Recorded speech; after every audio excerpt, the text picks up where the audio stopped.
Assalamualaikum warahmatullahi wabarakatuh.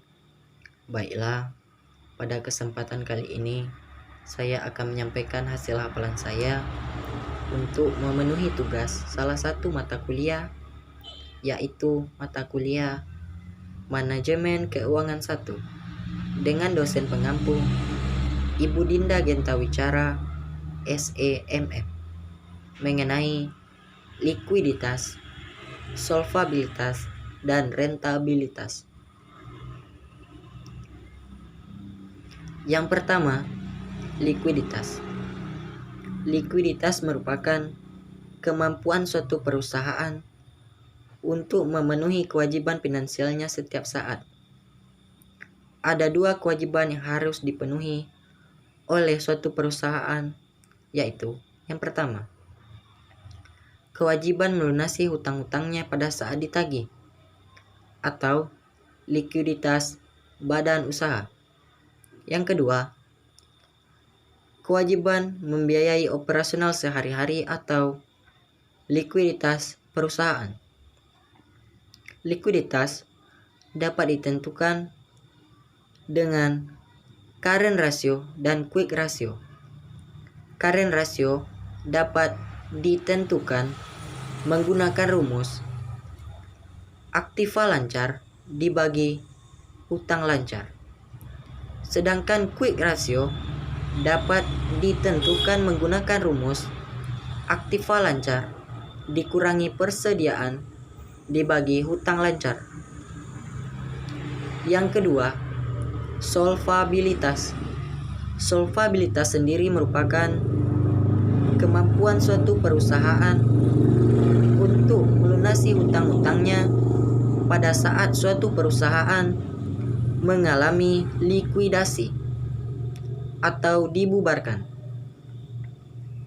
Suatu perusahaan yang memiliki kemampuan untuk melunasi hutang-hutangnya pada saat mengalami likuidasi disebut dengan solvable.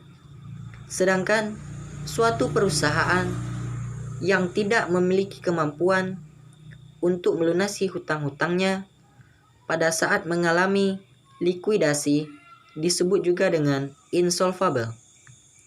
Solvabilitas sendiri dapat ditentukan menggunakan rumus total aktiva dibagi total hutang. Jadi, di antara likuiditas dan solvabilitas ada 4 kemungkinan yang akan dialami oleh suatu perusahaan. Yang pertama, liquid dan solvable. Yang kedua, liquid dan insolvable. Yang ketiga, illiquid dan solvable. Yang keempat, illiquid dan insolvable. Yang ketiga, rentabilitas. Rentabilitas merupakan kemampuan suatu perusahaan untuk memperoleh laba dengan menggunakan modal yang digunakan perusahaan untuk memperoleh laba. Rentabilitas sendiri terbagi atas dua. Yang pertama, rentabilitas ekonomi dapat ditentukan menggunakan rumus laba kotor dibagi modal sendiri ditambah modal asing dikali 100%. Yang kedua, rentabilitas modal sendiri dapat ditentukan menggunakan rumus laba bersih dibagi modal sendiri dikali 100%. Sekian hafalan yang dapat saya sampaikan. Kurang dan lebihnya saya mohon maaf.